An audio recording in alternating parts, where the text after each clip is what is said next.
Welcome to movie brand. മലയാളികളുടെ പ്രിയപ്പെട്ട താരമാണ് മോഹൻലാൽ. പകരം വെക്കാനാകാത്ത നിരവധി കഥാപാത്രങ്ങൾ അവിസ്മരണീയമാക്കിയ താരത്തിന് ആരാധകർ ഏറെയാണ് എന്ന് എടുത്തു പറയേണ്ട ആവശ്യമില്ല.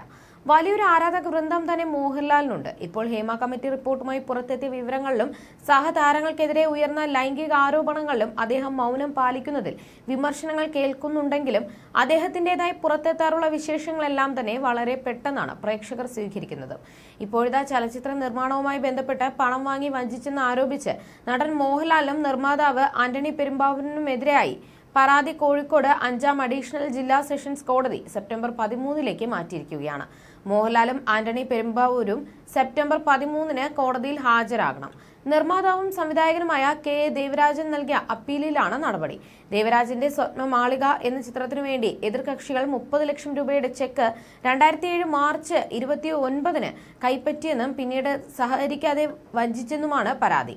Kozhikode 4ാം judicial first class magistrate കോടതിയിൽ നേരത്തെ നൽകിയ സ്വകാര്യ അന്യായം തള്ളിയതിനെതിരെ നൽകിയ അപ്പീലിലാണ് ഇപ്പോൾ കോടതി പരിഗണിക്കുന്നത്.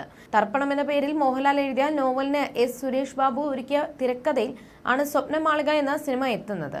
കരിമ്പിൽ ഫിലിംസിന്റെ ബാനറിൽ നിർമ്മിക്കപ്പെട്ട ചിത്രത്തിന്റെ സംവിധായകനായിരുന്നു കെ ദേവരാജൻ. പക്ഷേ ചിത്രം പുറത്തെത്തിയില്ല. ചിത്രീകരണത്തിന് ശേഷം ട്രെയിലർ പുറത്തു വന്നിരുന്നുവെങ്കിലും സിനിമ എത്തിയില്ല. കഥാകൃത്തിന്റെയോ തിരക്കഥാകൃത്തിന്റെയോ അനുവാദമില്ലാതെ സംവിധായകൻ കഥയിൽ ചില മാറ്റങ്ങൾ വരുത്തിയതിനെ തുടർന്നുള്ള തർക്കമാണ് ചിത്രം വെളിച്ചം കാണാതെ പോയതിനുള്ള കാരണമായി പുറത്തുവന്ന വിവരം. 2008 റിലീസ് പ്രത്യക്ഷപ്പെട്ടിരുന്ന സിനിമയാണ് ഇത്. രാജാമണിയും ജയകിഷനും ചേർന്ന് സംഗീത സംവിധാനം നിർവഹിച്ച ചിത്രത്തിൽ മോഹൻലാലിനൊപ്പം വിദേശ താരം എലീന, ഷമ്മി തിലകൻ, സുകുമാരി, ഊർമിള ഉണ്ണി, ഇന്നസെന്റ്, ബാബു നമ്പൂതിരി തുടങ്ങി വലിയ താരനിര തന്നെ കഥാപാത്രങ്ങളായി അണിനിരന്നിരുന്നു. കഴിഞ്ഞ ലോക്ക്ഡൌൺ കാല ചർച്ചകൾക്കിടെ മോഹൻലാൽ എഴുതിയ നോവലും അതിനെ അധികരിച്ച് നിർമ്മിക്കപ്പെട്ട എന്നാൽ ഇതുവരെ റിലീസ് ചെയ്യപ്പെടാതെ പോയ ഈ സിനിമയും കഥയും സിനിമാ ഗ്രൂപ്പുകളിൽ സംസാര വിഷയമായിരുന്നു. അതേസമയം സിനിമാ വിവാദങ്ങൾക്കിടെ മോഹൻലാൽ ഇന്ന് മാധ്യമങ്ങളെ കാണും തിരുവനന്തപുരത്ത് വെച്ച് വാർത്താ സമ്മേളനം നടത്തുമെന്നാണ് അറിയിച്ചത്. ഹേമ കമ്മിറ്റിയുമായി ബന്ധപ്പെട്ട വിവാദങ്ങൾക്കിടെ ആദ്യമായിട്ടാണ് മോഹൻലാൽ മാധ്യമങ്ങൾക്ക് മുന്നിൽ എത്തുന്നത്. കേരള ക്രിക്കറ്റ് അസോസിയേഷന്റെ KCL ലോഞ്ചിങ്ങിനായി എത്തുന്ന താരം ഉച്ചയ്ക്ക് 12 മണിയോടെ ഹോട്ടൽ ഹയാത്തിൽ വെച്ചാകും മാധ്യമങ്ങളെ കാണുക. കേരള ക്രിക്കറ്റ് അസോസിയേഷനാണ് ഈ വിവരം മാധ്യമങ്ങളെ അറിയിച്ചത്. ഹേമ കമ്മിറ്റി റിപ്പോർട്ട് പുറത്തു വന്നതിന് പിന്നാലെ അമ്മ സംഘടനയിലെ ഭരണസമിതിയിലെ ചില ഭാരവാഹികൾ നേരിടേണ്ടി വന്ന ലൈംഗിക ആരോപണങ്ങളുടെ പശ്ചാത്തലത്തിൽ മോഹൻലാൽ പ്രസിഡന്റ് സ്ഥാനം രാജിവെച്ചിരുന്നു.